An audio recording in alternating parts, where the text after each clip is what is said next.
Arellano Lady Chiefs napapag-o ng pag-uyat sa pangadwa nga pwesto sa team standings ng NCAA Season 97 Women's Volleyball. Samtang San Beda Lady Red Spikers nakadaog na gidman. Inigitutukan ni Julius Belacaol. They're known for their tall middle blockers, which they are not. Liwat nga nakabalik sa win column sa NCAA Season 97 Women's Volleyball ang LPU Lady Pirates matapos nagpangibabaw sa Litran Lady Knights. Sa hampang agin patigayon sa Sabado sa Paco Arena sa Manila, ginlutos ang Lady Pirates ang Lady Knights sa 4 ka sets, 25-14, 25-22, 28-30, kag 25-12. Best player of the game ang Lady Pirate nga si Venice Puson nga nagatigayon sang 8 points kag 23 excellent sets.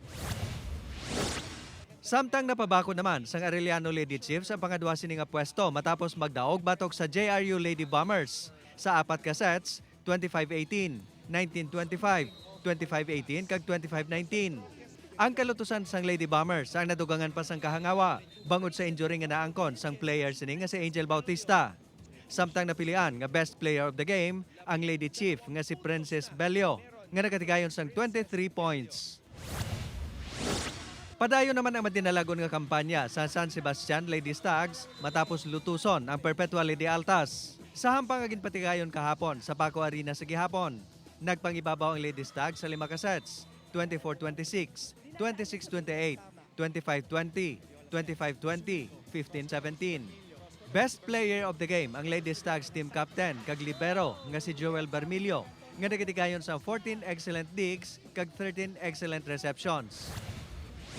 Samtang sa hampang naman sa tunga sang duha ka winless teams, nakuha na gidman sa San Beda Lady Red Spikers ang una sini nga kadalagan batok sa EAC Lady Generals 17-25, 27-25, 25-23 kag 25-23. Best player of the game si Trecia May Paras nga nagatigayon sang 15 points kag 11 excellent digs.